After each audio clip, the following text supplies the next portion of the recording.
Doc is in the building. You love to see it. Always love seeing the good old Doc. It's great to have him too. So I think we might as well get the party started. Twist this knobberoo and fire the engine in 5, 4, 3, 2, and 1. Top of the morning, folks. Good afternoon and good evening, ladies and gentlemen. Welcome to the Hamm Planet Podcast, episode number 7. Lucky number 7. You know what? It's actually episode number 8. Lucky number 8. My favorite number, as a matter of fact. And we got a hell of a guest in the building tonight. Super excited to speak with him, speak about a lot of the legendary stories we got on tap. And it's always going to be a good time. We have a proud Baylor Bear, a proud Rugby Warrior, a proud Demotte University graduate, and a proud soon-to-be king of testosterone doctors in the United States. Hopefully, probably the world. Getting there one step at a time. It is the man of the hour, Mr. Walter Woodruff. Walt, how we doing, bro? Pete, it's good to be on. We've been talking about this for a long time. I'm glad you finally decided to do it. Oh, brother, you're too kind. I'm enjoying every episode. I'm enjoying sitting down and just having an old-fashioned chat as much as you can these days. Yeah. Try simulating that. And I think it's a good thing to put it in the history books, in the modern history books of the podcast realm. So I'm loving it, brother. Good. I've listened to every episode. I'm a little biased, but even the episodes I didn't know the guest, loved it. I think people who don't know you are kind of drawn to you, and I think that they're going to like the podcast, even if they don't know you, just because of what a character you are and the stories and the incredible guests you've had on. So I think it's been great. Well, you don't gotta toot my horn too hard, big guy. You're a hell of a guy. Appreciate it. Well, I love what you're doing, Pete. Big fan. Oh, brother. Big fan of what you're doing too. And I'm fired up for it.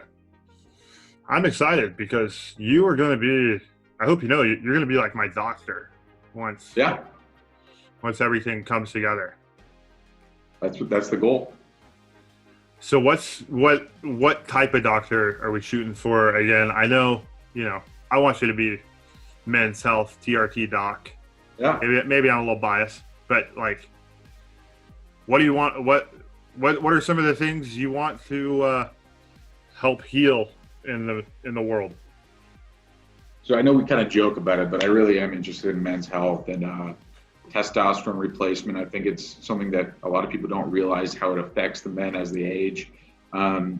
Losing muscle mass, sex drive, athletic performance. I think those are all really important things that we as men really put a high value on, and that people will pay and want to pursue if given the option. But right now I'm studying to become, I'm training to become internal medicine doctor, which is the doctor that anybody, if you had pneumonia, if you were sick, if you were in the emergency department, and they said, we need to keep you overnight, that's the kind of doctor I'm going to be.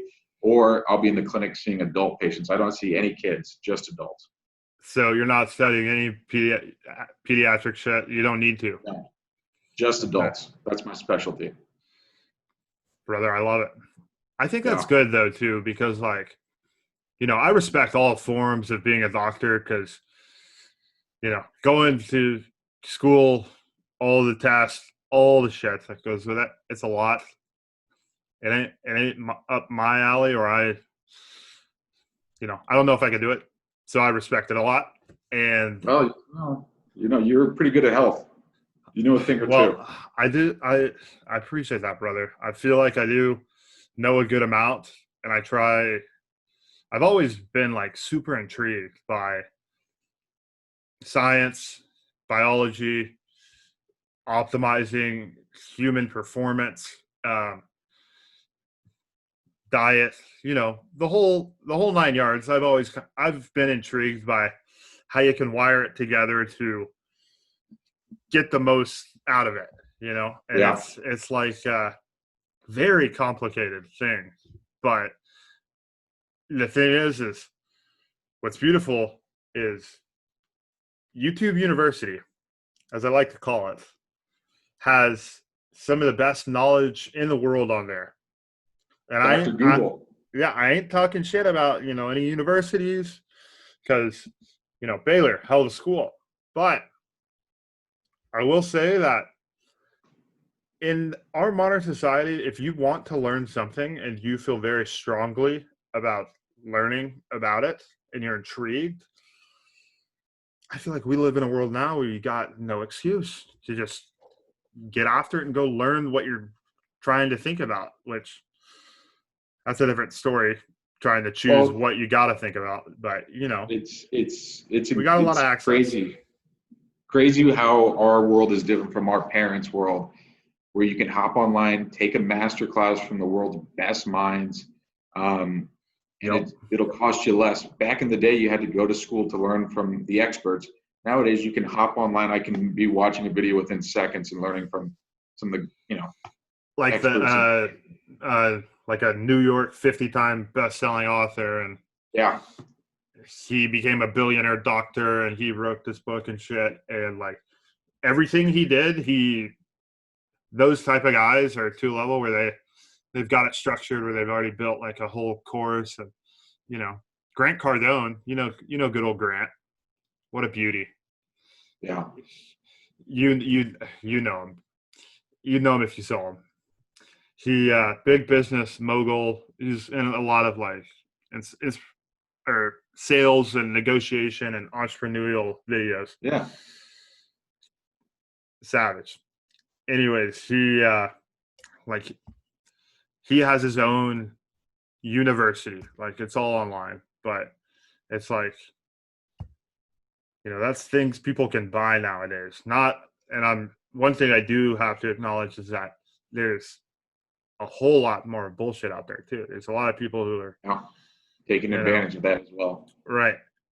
I'm in the digital space, and I've bought courses before just to kind of see what rabbit hole it takes me down. Yeah. My rules, I won't spend more than 100 total though, if I've tried them. And I've tried a few. And there's some that are like, all right, definitely learned some great things, and I love it. Nowhere near the same as being in a class and going through that. But you think so? I think the classroom, to me, how I've always viewed it, at least between high school years and university years, the main thing, like, you're not really going there to get smarter, and you're not necessarily going there to like build the next mind-breaking technology. It's just the foundation of it is a test of your work ethic, and that's how I've always kind of viewed it. And a test of your work ethic, a test of your responsibility, a test of hey, you're on your own now. You can basically do what you want, but shit hits the fan, it's on you. And college puts you in that opportunity. But nowadays, just being honest, the amount of information and stuff you can learn online does devalue like the secrecy and the academia realm, because it's like, of course, if you have one thing that you can literally put it out into the world to be accessible by millions. Yeah, and I think, if there's probably any med students listening, they will tell you that there's an online course called Online Med Ed, where this doctor from Louisiana has all these videos and all these things about how to learn about medicine, and then also, take a test, like the step tests. And I think a lot of med students would say that they've learned more from him and his videos than anything they've learned in a classroom at their medical school, which is just crazy to me because it's like, Yeah. this course is free, or if you're paying the subscription, $50 a month or whatever, whereas medical school is $50,000 a year. And so, Right. they're Big difference learning. there. Yeah. Big difference there. Yeah. Kind of makes you reevaluate how you might want to spend your art life. We're at that age where we're getting after it and kind of we are building the foundation. Right. And have been. And, we're setting ourselves up for the rest of our lives. And, it kind of makes you think, like, are you going to put your money in just a good old Roth IRA? Or are you going to put it in your 401k to save up for, these $300,000 schools for your kids? Or are you going to, are things going to be a certain way in society where it's like, hey, you can absolutely learn the same amount online? I don't know. It's and just not kind even of a just thought. Online, right? Think Right. about how much you've learned from, your business ventures at Unify, or how much Cham has learned from Casper, just, doing that business, or even working at Sewell, All of that. Cadillac. You could say that you've learned more lessons from that than, a business class at Baylor. 100%. 100%. That's the only way I function, quite frankly. Well, if I can't, if I can't, understand it myself or do it myself, then I'm not gonna do it. Right. Reading a book just doesn't do it for me. I got to see it. I got to do it. Done, cut it. Yeah. Done, do it. Yeah, definitely. Then turn the gears. Wish it did, honestly. Kind of feel bad that I don't sit down, for 2 hours a day and read a book. That seems like really peaceful and nice, but like, I just don't do it, Hate to see I can do it. I can do it for enjoyment, but just to learn, it just doesn't stick. So. Done stick. That's right. Yeah. Yeah. I feel like that should be basic knowledge. Like, the more you can learn from human interaction, the more like realistic and real it is, or, video, audio, that's taken over. Books, I hate to say it. Oh, man. They're going to be a much smaller part of our world in the next 20 years than they are right now. Definitely. Shit. When's the last time you went and bought like a book, like a hardback or a paperback book that you were going to buy this book because I really wanted to read it? I'm not talking like a medical book.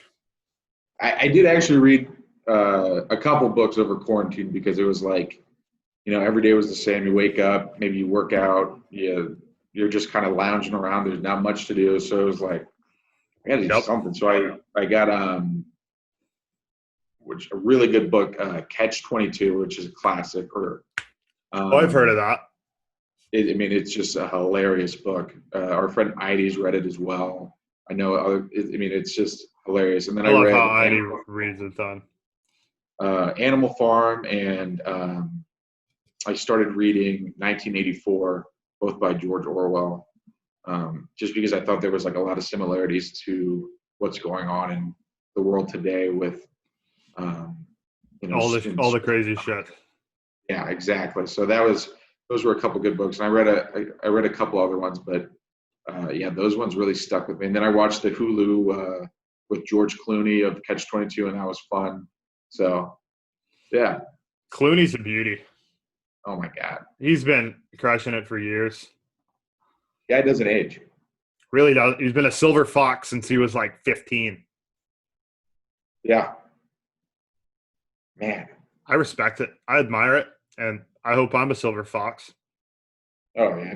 We grew up on his movies, Ocean's 11, and man. Damn. That hits home. Yeah. Saying we grew up on George Clooney movies. Shit, we're already talking like we're old folk. Not that young. Hey, we're Wise souls. Your birthday's in August, right? Yes, sir. There you go. The good old 2-6. You know who Ooh. else? You know who else was 26? I'm 26. Who else? Besides us two. Okay. Anyone who has lived to 27. So a lot of people. So it's a good thing. That's smart. Can't get to 27 unless you go through 26. Yeah, hell of a year, you know. Excited to join the club, bud. Yeah. Keep it on. My little brothers. Oh, don't even get the bullshit started, buddy. Oh, don't even. Kitchen's closed. Oh, it's not. Get the It's spatula up. Get the spatula up. Pull it out. It's a term of endearment. Term of endearment. So, ladies and gentlemen, Walt and I have had a constant, what do you want to call it? A back and forth. We call each other our little brothers. And both of us are very stern on where we stand on it. And it's still, Walt loves grabbing the good old wooden spoon and going to the spatula and, you know. Yeah, Pete mixing up the old pot. Pete thinks I like to stir the pot, and you don't. I do sometimes.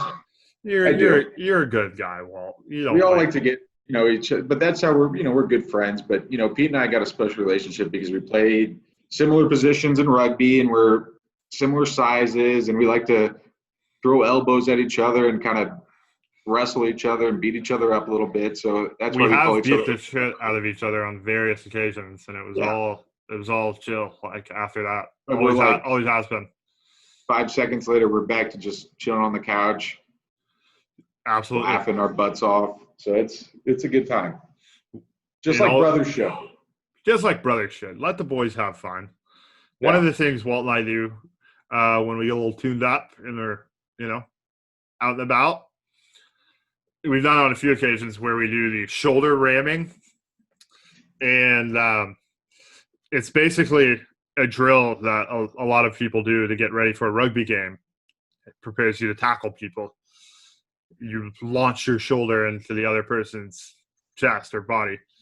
So Walt and I get a couple fireballs in us and get some of those going, especially if we had a bye week, but we still wanted to get a little extra work in. Yeah.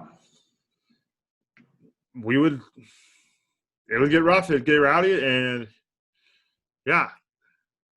And I think always a good time.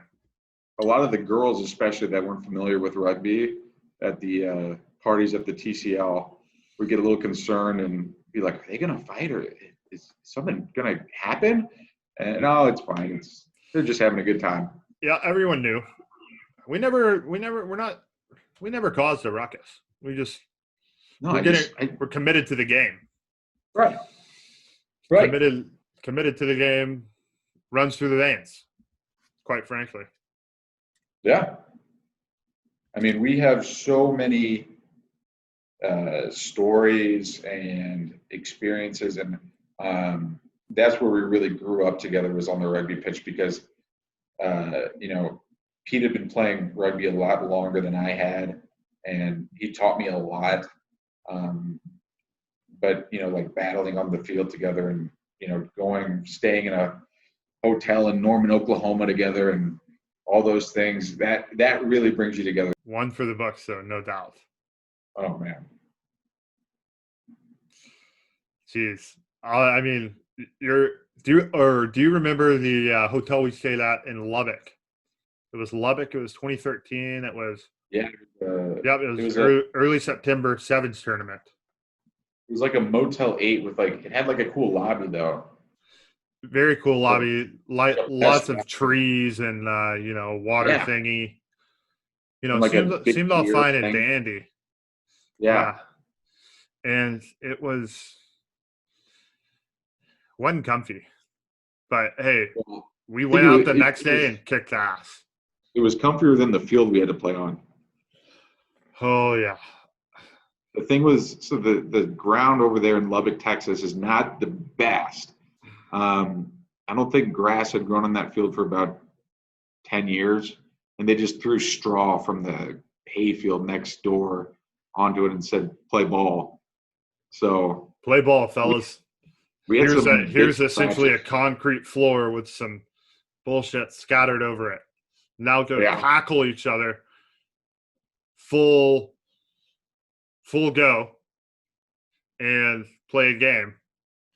And we rose to the occasion. And we stomped a lot of opponents that day. Also, though, that ground, it took some people out. It sure did. Bunch of knees and a bunch of elbows and a bunch of ears and all of that. A lot of them were blasted open, unfortunately. Oh, man. Jeez. What's the most insane injury you've had from rugby? So the only thing like really bad I've had is that I tore my tendon in my finger, so I can't, bend it all the way. Just to right there, I can't bend this last part. Did that against Oklahoma and Texas. Do it up here. Can I see I want to see the flexation. Huh. So just the last one I can't do. So you're calling it quits there with your finger. You can't go like that. Can't go any farther. I can do it if you force her. Yep. Force it. But don't be doing that. No, I mean it doesn't hurt. But yeah, that ended my junior year fall season for the most part after the Oklahoma game. Yeah. That was a tough loss. All of our losses to Oklahoma were tough, but yeah, that one especially. Brother. What about you? Couldn't agree more.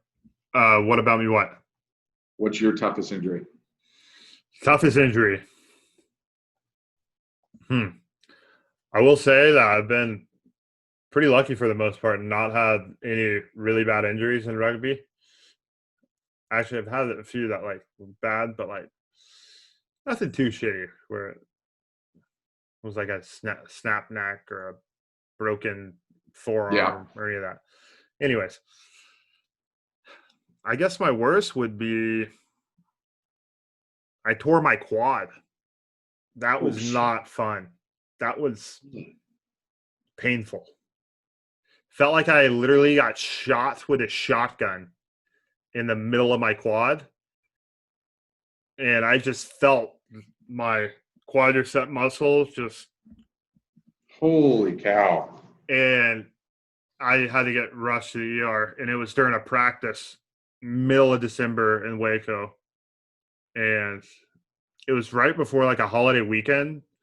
So a lot of people had already been out of town. And I was doing a drill against Nathan Campbell, a rucking drill, both at the same time. Or we were doing that, I think it's the Aussie pass drill where it's 2 bags, 2 bags, 2 bags, 2 bags, and you run down the laneway. Yeah. I think it was that one, but we were doing no bags. Intense. Good drill to get you good at rugby. But ran into Big Greasy Nate, and it was a cold day, and I was tighter than a tighter McTiterson. So this was your senior year? This was, senior year. It was luckily – it was in November, and we only had one or two more. We only had one more A-side game before the winter break, so I ended up only missing one game. Wow. Yeah. So it wasn't a huge tear. I was out for 8 weeks, but since Christmas happened, we didn't. We don't play much in December, and then we're back in January. Right. And we had a game. Yeah, we had a game at the end of January, and I played in that. Now, but you didn't need surgery. I didn't need surgery, but I did have to wear this thing on my one of those stabilizer things for a month and a half. I think I was supposed to wear it for 2 months, but I hate that shit. Yeah. I know you got to do it, but like, You probably just put a bunch of Tiger Balm on it and stemmed it and you called it know, I've good. got my whole preparation. Yeah. Well, there's a lot of things people can do that they have no idea about that can really help you heal a lot faster. So you don't have to feel shitty all the time. And if you figure those things out and do them, it can help you. Right. Especially what works for your body, you know? No doubt. No doubt. Howdy there, ladies and gents. It is your good friend here, Commercial Peter, checking on in, saying what's Gucci. Anyways, I hope you're loving the podcast so far. And if you're not, you might need to go to a mental hospital to get checked out. But anyways, we're back to the podcast. Peter and Walter are having a good time, shooting the breeze, and take it away, fellas. 3 days later. Hum. Hum. Hum. Meditation. Do it. Call 1-800-MEDITATION. You need it. All right, now that we got the old sponsor out of the way, how you doing, Walt? Not too bad. Not too How about shabby? yourselves? Not too. Not too shitty? I'm doing fantastic, as a matter of fact. I like the robe. That's You know, that's swaggerific, as they decided to slip into something a little more comfortable. ain't nothing wrong with that, brother. You gotta let the body breathe. You gotta let Tell you the body what. breathe. That's very important for skin health. People don't think about that, You got a but point. it's true. They really don't. It's a very true thing. Your skin's like a source of life. It's like a forest, basically. It needs air. Yeah. It needs oxygen. It needs water. It needs nutrients. Sunshine. It needs sunshine. It needs the whole 9 yards because Yeah. on a molecular level, it's life. And Hundo P needs what it needs. There's no doubt about that. Well, I do love these shades. I'm actually going to slip them on off and try out the original. Why not? Put them back on. We like these. Child of the 80s. Or the thug. You like the Thug Life ones better. Oh, brother, I like these ones. I've worn this same style of shades for 3 years, and as insane as this type of style of sunglasses is, which it's insane. We can be honest. They're the most effective and useful sunglasses. Really? I call my tactical shades. Huh. So this style of sunglasses is actually made for like bike racers, Lance Armstrong type shit. Yeah. And they wear them so that when they're zooming at 1,000 miles an hour down the French mountains, they're not getting beetles and flies that are smacking against their eyes, which makes sense. And they are super polarized and they give you maximal coverage, which I'm a huge fan of that. Right. Yeah. And they just look cool. And they do look great. I'm happy you think that, Walt. Yeah. You see that? They're pretty awesome, in my opinion. You got to be someone with confidence if you're walking into, Texas Live or any sports bar in Texas with these shades. You do. And is the confidence always warranted? Hey. Probably not. Doesn't matter. Maybe not. Maybe so. Maybe it was a hell of a day where I can, shine bright. But regardless, main reason, tactical. Yeah. Tactical. So Peter, how have you been dealing, with this craziness in Texas? Like I came to Texas right before all of it started. I haven't really been back since, but what's been like the day to day, the craziness? What have you been doing to stay sane? Excellent question. And I've made my best effort to take honestly advantage of this time because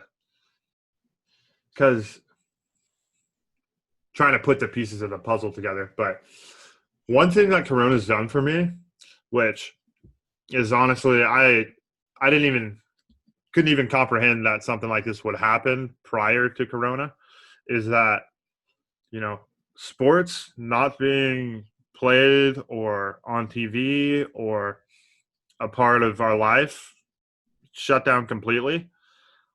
I got to see how big of a part of my life that sports is, which I still love. You know me, I'll be buried in the grave with all my Cowboys memorabilia, and it's gonna be a hell of a time. A good collection, but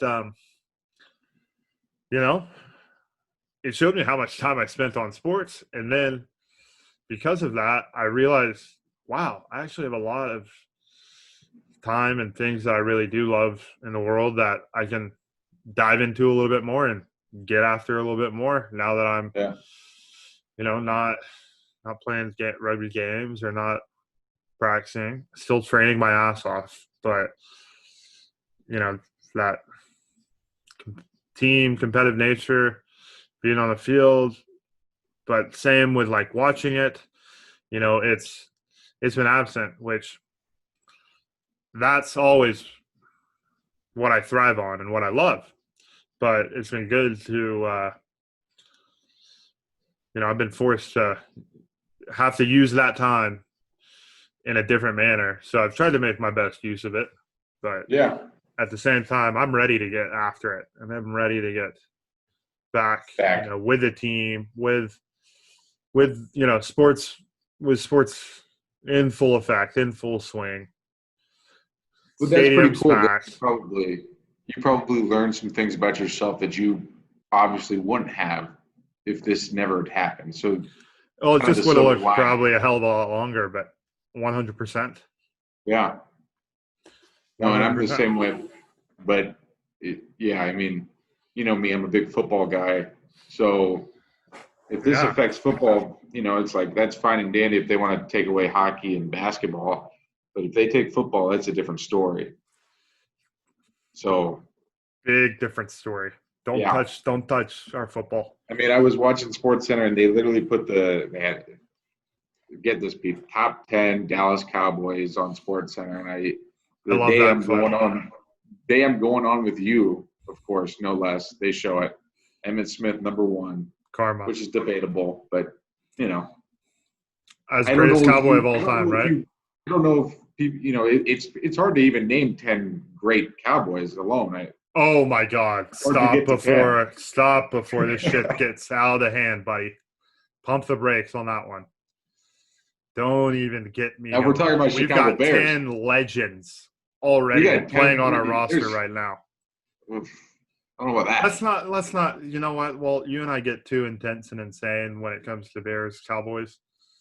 I wish the best for the Bears. I really do. And I appreciate that. I hope you feel. I think you guys got a hell of a coach with Mike McCarthy. I do. I think he can't be any worse than Jason Garrett. So ain't that the truth? We just needed a coach's coach. Is Mike McCarthy the best coach's coach? No, but he's got a ring. Well, they were talking today about CeeDee Lamb and how all these great slot receivers came out of Green Bay, and now that you guys got CeeDee Lamb, and you got Michael Gallup and Amari Cooper, like it's going to be. I mean, if Dak can't succeed with that, I don't know. He can't succeed anywhere. I agree. I love Dak, and I'm Dak's probably one of his biggest supporters. Like, Yeah. There's definitely some people torn on Dallas who are like, oh, we don't need to pay him money, or we don't need to, or, we should be doing a lot better, but Dak's messing it up. But I've always felt like, Dak's a leader and a hell of a player, but, if you don't do it this year, you really don't have any excuse. I mean, you got Zeke. I mean, you got everybody. So he's got to either you do it this year and you get paid, or you don't and you're out. Yep. But that's Dallas. They expect to win every year. Every year, we need to win. Don't expect. We need to. Yeah. You know how I am, brother. Oh, we better get it this year. I need it every single year. Every game, I've watched it intensely. Shed a few tears. I've shed a lot. I'm an honest man. I've shed a lot, and there's been a lot of pain. And there's probably a lot of people out there that I think, geez, this is crazy. He loves that team that much. Yes. Whedon boys. You can take that to the bank to the day I die. Dallas Cowboys Nation. Now, It's part of me. Were you always a big Cowboys fan? Is your dad a big Cowboys fan too? Out of the womb. Or your mom? No, or actually, this is how it where'd you get it started. from? I honestly remember being a kid, being about 4 years old, 4 or 5, and I literally was on the couch one day playing with the remote, flipped it to a game, and just watched it, and I was like, this is awesome. And then I think Quincy Carter was our quarterback, and he was like really entertaining, but also did some crazy shit. And yeah, literally ever since I have any memories of my life, like since adolescence, I've had huge love for the boys, Cowboys. Yeah. Hundo P. Huh. Hundo P.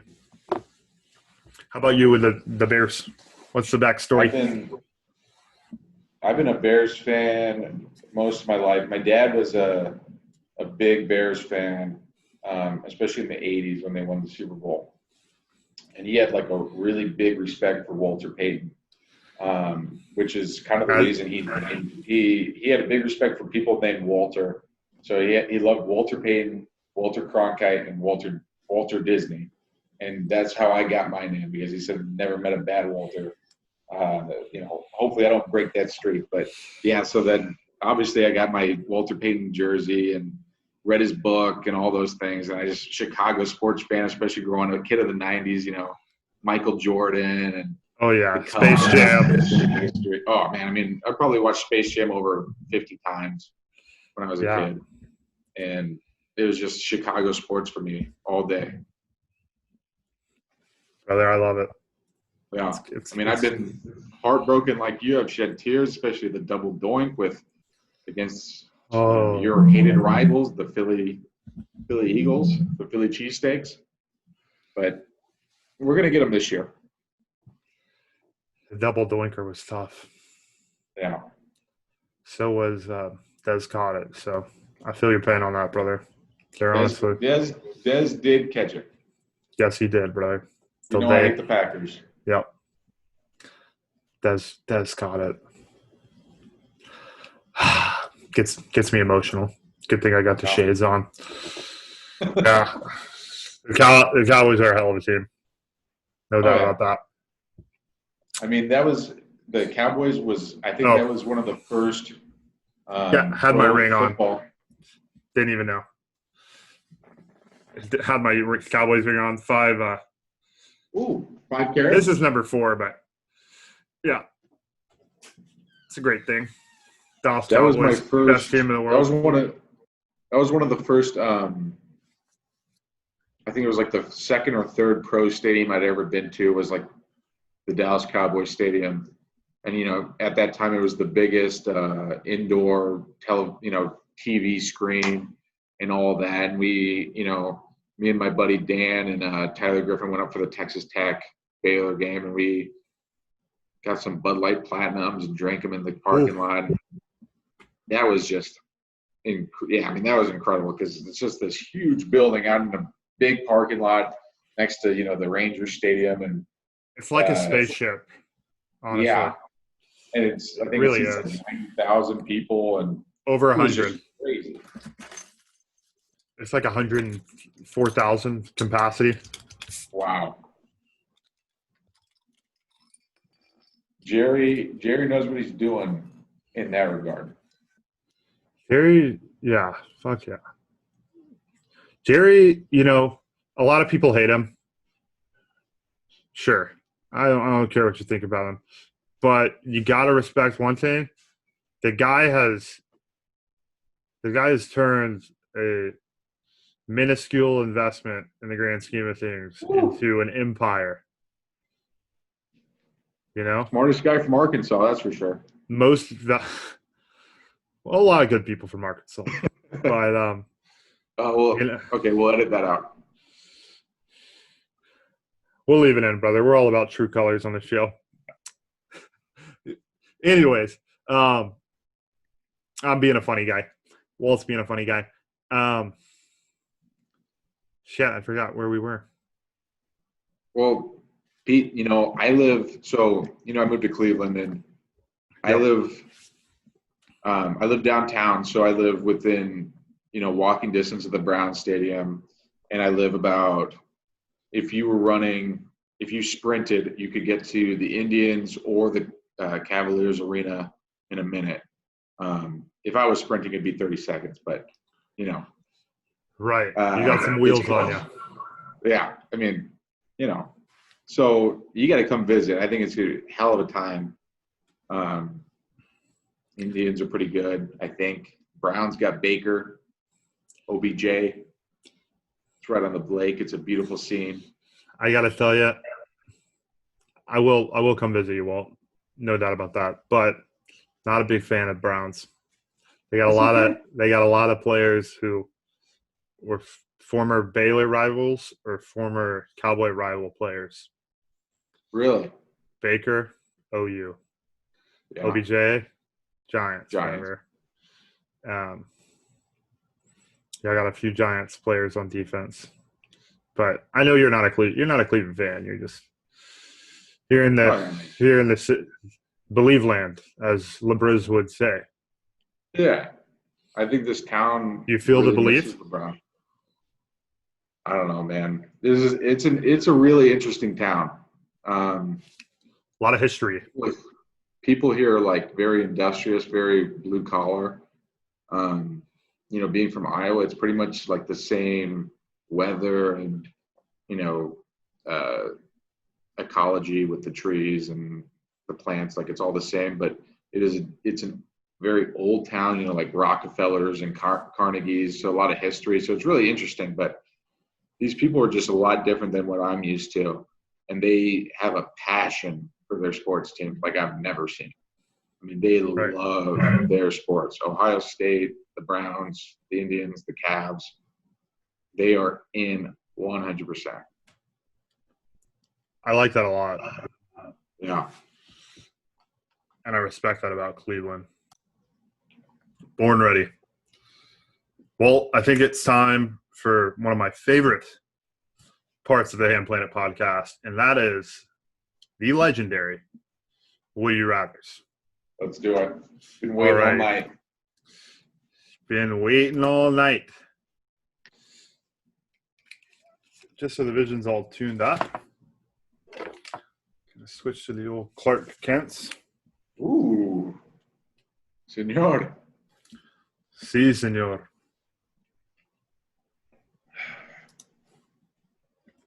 Walter, are you ready, sir? Yes, Peter. Would you rather get into a fight with Rambo or with the Demotte? Ooh. That's a good one. This is a good one. I'm taking Rambo, for the record. Why? Because Rambo isn't a machine, And if I've got to kill them, it's, Okay, you're so swimming up we're shit talking creek about either way. So we're talking about the actual character, not just the actor who plays them. Correct. Yeah. Okay, because actually that makes it better, because I was thinking that, Sylvester Stallone, he's got some boxing moves because He's a unit still. He's in better shape though so everything outside of the question is up for interpretation. right. You know the rules. Yeah, I mean, if it was the actors, I would still go Terminator, because I think Arnold's like 6'2", and I don't even think Sylvester's 6 foot. But yeah, I mean, I'd definitely take Rambo. Smaller guy, I could probably wrestle him to the ground maybe.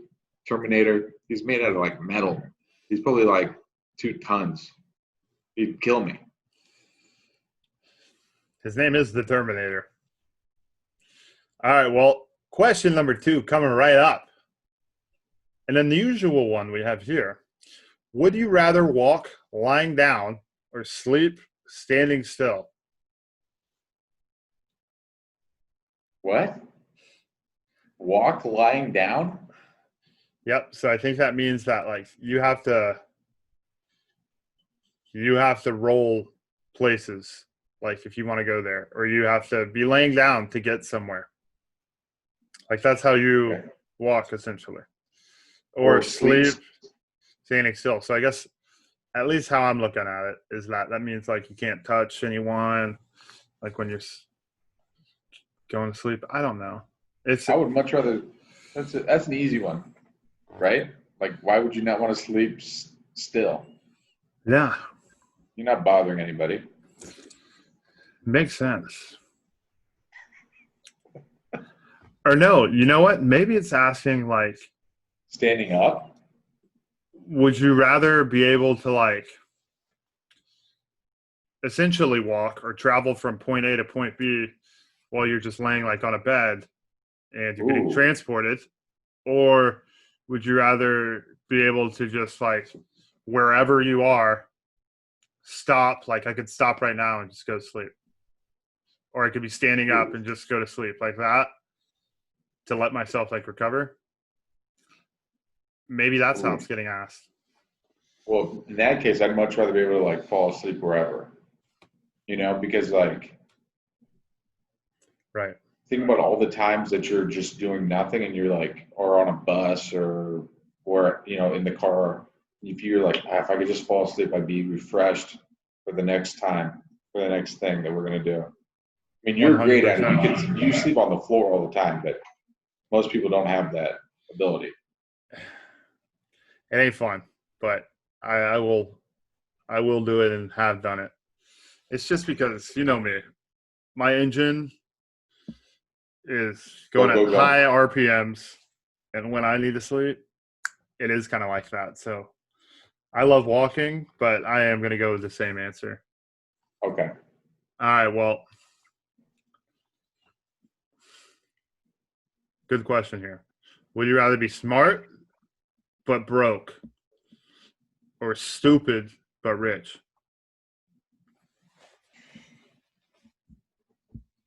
Smart but broke. Or rich but stupid. I'm taking number 1. Really? Yep. I feel like if you're smart and you do understand the world like in a good intellectual way, you'll be able to be happy with what you have. But if you're stupid, that's maybe something you can't do. I don't know. But at the same time, isn't like ignorance bliss? Like you see all these reality TV stars and they're rich and living in Malibu and huge houses, and they're just like chilling. They're happy. They're dumb as hell, but they got a big pool and a big house. Yeah. I mean, don't get me wrong. Looks like a damn good time, but legacy wise, if you're that person, you're most likely, if you don't do anything with yourself, and that's what you're remembered as, I guess. Tough question. Yeah. That's for sure. Yeah. All right. Well, would you rather have no eyebrows or just one big eyebrow? Dude, you got to go with one, because have you seen people without any eyebrows? It's creepy. It does not look normal. It looks like there's a problem. And I already got a little bit of a unibrow anyway, so that's an easy one for me. You trim her up a little bit. Yeah, you gotta landscape it, but part of the process. Yeah. You in the same boat? Oh yeah, I mean, I try and keep everything nice and manscaped. Oh, I meant your answer. Oh, yeah, I am in the same boat. Okay. Yeah. Definitely need my eyebrows. Very important. That people don't think this, but your eyebrows are a big part of how much emotion you show. They frame your face. They really do. Whatever you're doing with the eyebrows, it's a part of what you're saying. Yeah. Yeah. Are they working for you? Yeah. Surprised. All types of angry. All types of fun things. Yeah, the angry. Intense. All right, well, would you rather be invisible to people of the same sex or people of the opposite sex?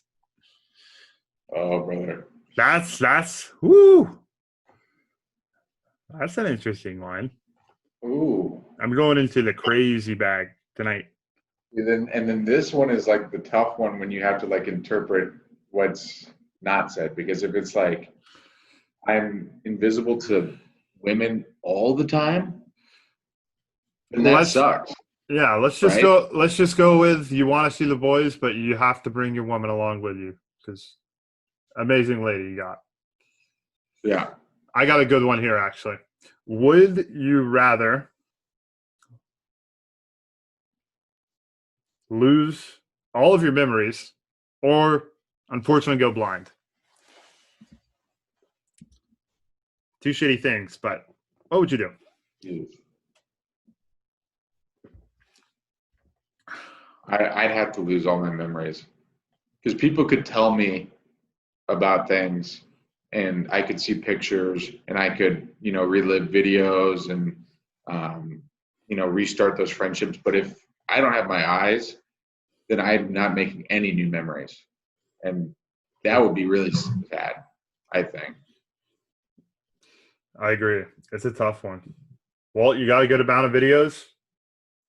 Oh, I mean, home videos I got, and you can see that and be like, oh, that's how, yeah, without your eyes, that's a rough life. And we're young.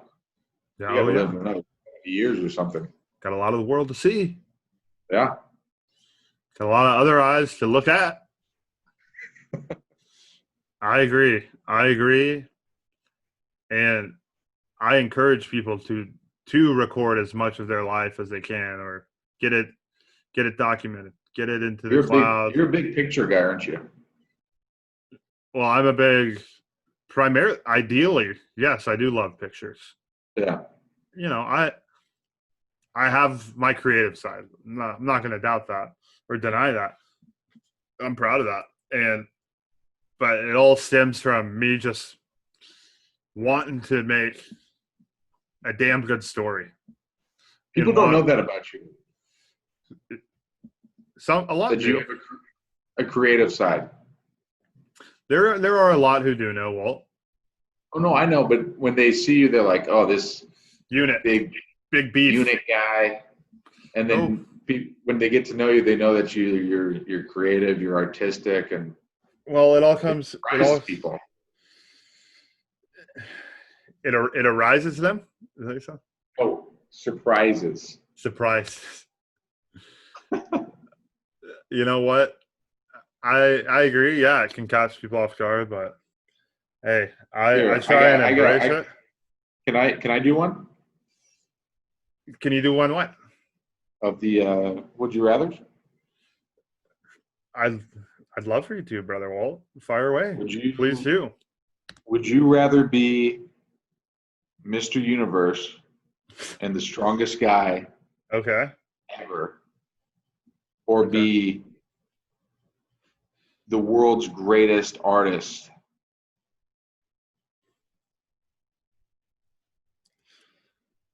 Strongest guy ever. Still a meathead. There's a lot of great artists out there, but just between those two, honestly, I don't aspire to be either of those. I got a lot of respect for being the strongest man in the world and Mr. Universe, because I know that's a lot. But I don't want to be an artist. I want to be a creator. I ain't about slapping paint against a poster and calling it art. I'm about documenting. Maybe I'm more of a creative historian. I just want to document as much of the good shit in my life and in other people's lives, so that everything that I document or create can last for eternity, years after I'm gone, and so that can benefit people after that. Yeah. So maybe I am just a creative historian. What do you think about colorful, like a journalist? That has their own style. You know what I mean? Nope. Not a colorful journalist.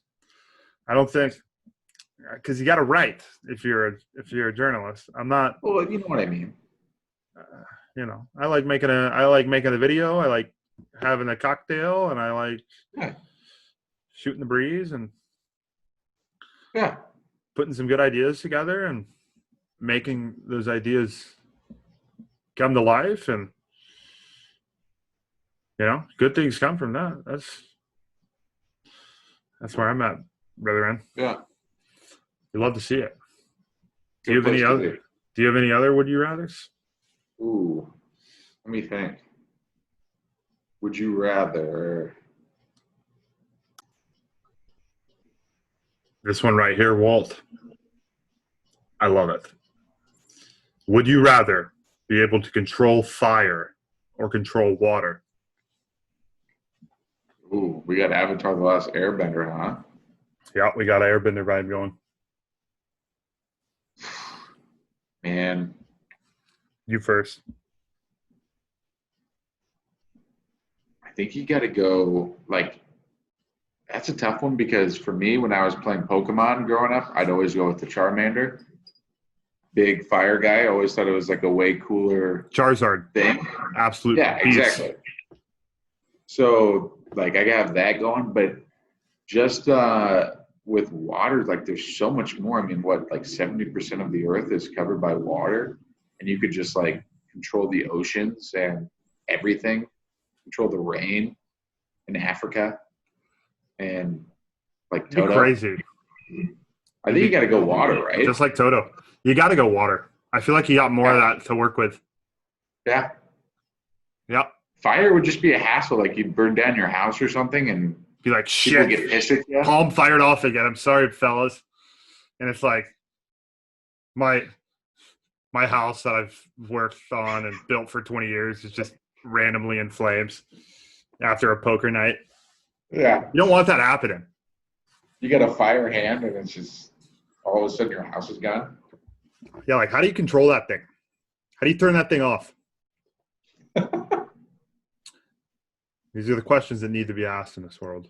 Yeah. And Walt, it was a pleasure to ask them with you, my good friend, on this fine Texas evening. And for you, a Cleveland evening. And I had a good time tonight. Nice. Did you have a good time? Oh, yeah. Good. Heck of a time. Hell of a time. Well. Oh, yep. My bad, Walt. I know that's not a word in your vocabulary. Shouldn't be one in mine, as a matter of fact. We're working on it, babe. Let's just say with so. Therapy and time. Oh, come on. No therapy needed, brother. It's just jargon. Well, brother, had a blast. Always have a blast. I know you're doing great things. And you know that I'm fired up and hyped for what's to come. We've got a lot of great memories and good times and lessons learned inked into the past, into history. We just put down another big one tonight. Yeah. And we're going to keep adding to that book of Walter and Peter Adventures. Got to read it. New York Times bestseller, as a matter of fact. Been on the list for, I think, 6 weeks straight. Yep. So doing great. Read. Doing great. Good tablet book. Anyways, that'll be coming out soon, ladies and gentlemen, probably within the next 5 years. So keep your eye out for it. You'll use the code Hamm Planet Episode 8, and you'll get 69% off on our book. So, super excited about that. Well, thanks for having me on, Peter. It was a pleasure. Always is a pleasure, Walt. Always is a good time. And to you, ladies and gents out there, do me and Walt a favor. If you love the podcast, or you know what, even if you just enjoyed a few minutes or maybe even a little snippet that made you chuckle, made you smile, do us all and share this with your best friend, mom, dad, grandpa, grandma, Rick down the street. You know, even send it to maybe someone you haven't talked to in a while, and you said, hey, these guys, Walt, Pete, they're pretty funny, and they have a good story to share. Check it out. Would greatly appreciate that. And we'll send you off into the evening with a good cheers. Stay smooth. Stay suave. And always remember to send it. Good night, ladies and gents. Till next time.